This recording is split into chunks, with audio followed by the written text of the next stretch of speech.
परिसरात 150 झाडं लावण्याचा आपण उपक्रम इथे ठरवलेला आहे। या सगळ्यात सहभागी सगळ्या कृषीनगर रहिवासीच्या सगळ्या सदस्यांनी त्याच्यामध्ये सहभाग दिलेला आहे। बरेचशा जणांनी त्या झाडं दान दिलेले आहेत आणि त्या झाडाचं रोपण आपण आज करणार आहे। भाऊ देशपांडे हे तुमचं नाव जे प्रसिद्ध आहे झाडांसाठी ते आठवणीत घेऊन मी पहिल्यांदा तुम्हाला वंदन करतो आणि कृषीनगर रहिवासी समितीचे इथे जितके पण लोक उपस्थित आहेत त्यांचे मी स्वागत करतो। देशपांडे सर, आजचा कार्यक्रम घेण्यापूर्वी आम्ही एक कार्यक्रम बघितला, तो म्हणजे वृक्षदान अभियान आणि लोकांचा सहभाग यात मिळवला पाहिजे आणि लोकांनी भरभरून प्रतिसाद दिला आणि आपापल्या मनाप्रमाणे त्यांना जसे झालं ते पाहिजे ते त्यांनी आणलं। खरं तर हा लोकांच्या सहभागातून झालेला कार्यक्रम असल्यामुळे पहिले तर त्यांच्यासाठी टाळ्या वाजवल्या पाहिजे। असं आहे, कुठलीही गोष्ट, कुठलीही चांगली गोष्ट ही संस्कारातनं निर्माण होत असते, हे तुम्ही लक्षात ठेवा आणि त्याचा प्रत्येकाने स्वतःवरनं त्याचा विचार करावा। घरच्या लोकांना देणं अतिशय आवश्यक आता झालेलं आहे। पूर्वी आपण सिरियसली या गोष्टी घेतल्या नाही, हे अगदी सर्वांनी मान्य केलं पाहिजे। पण आज आपल्या परिस्थिती अशी आली आहे आणि ही जागतिक समस्या निर्माण झाली आहे, लक्षात ठेवा।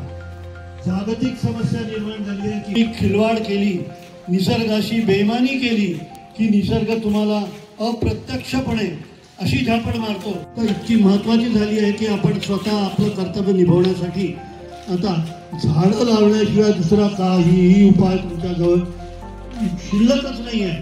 तुम्ही पावसातनं जो ऑक्सिजन मिळतोय तो या झाडांमुळे मिळतोय। इतकं झाड महत्त्वाचं आहे आणि तरी आपण त्याकडे दुर्लक्ष करत आलो आहोत। आता मात्र करणं म्हणजे nature makes a pay for it असं व्हायला नको आहे। आणि ही पिढी जी आहे आपल्या पिढीच्या नंतरच्या पिढीला हे महत्त्वाचं आहे की समजावून सांगणं हे कर्तव्य आपल्या सर्वांचं आहे। आणि म्हणून मी गेल्या 50 वर्षापासून म्हणजे 1974 पासून मी या संस्कारातनं वाढलो आहे आणि म्हणूनच सांगतोय की आता मी 12,048 झाडं लावत आलेलो आहे आणि त्यांची काळजी पण घेत आलेलो आहे। म्हणून तुम्ही जी योजना मगाशी यांनी सांगितली ही दत्तक योजना म्हणून तुम्ही झाड डोनेट केलं आणि जमिनीत टाकलं, तसं करू नका। तुम्ही तुमचं दिलेलं झाड हे दत्तक घेतलं आहे असं समजून त्याला लहानाचं मोठं करा, तेव्हाच तुम्हाला तो श्वास घेण्याचा अधिकार प्राप्त झालेला आहे असं समजा। आणि म्हणूनच आता मी जास्ती बोलायला लागलो तर माझा अनुभव इतका भयंकर की थोडक्यात म्हणजे आता पुढच्या पिढीला, लहान मुलांना देखील हे संस्कार घडवा। अगदी घरात मी तुम्हाला छोटंसं उदाहरण देतो, माझं बोलणं संपवतो।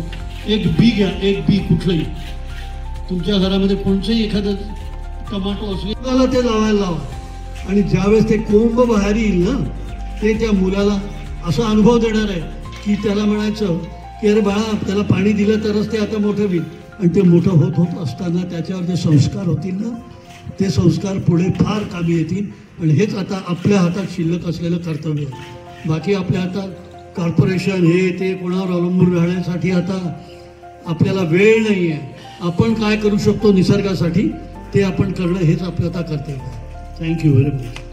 आताचा याच्यानंतरचा कार्यक्रम जो आहे आपण वृक्ष आभार प्रदर्शन करणं खूप चांगलं कार्य आहे आणि ते मला दरवेळेस मिळते, त्याबद्दल मी खूप आभारी आहे। बरं, सर्वप्रथम मी देशपांडे साहेब आणि वानखेडे साहेब जे आपल्या सोसायटीत आज आलेले आहेत आपल्या मूल्यवान वेळ काढून, त्यांचं मी मनपूर्वक आपल्या सर्वांकडनं आभार, त्यांचाही आम्ही खूप मनापासून आभार व्यक्त करतो। बरं, हा कार्यक्रम आमच्या विचारामध्ये मागच्या 2 वर्षापासून, पण यावर्षी त्यांच्या आणि प्रशांत साहेबांच्या, अडासणे साहेबांच्या म्हणते ना सिंहाचा वाटा जर कोणाचा असेल या कार्यक्रमासाठी तर या दोघा व्यक्तींचा। त्यांनी आपला खूप वेळ आणि म्हणजे म्हणतो ना समर्पण या कार्यक्रमासाठी केलेलं आहे।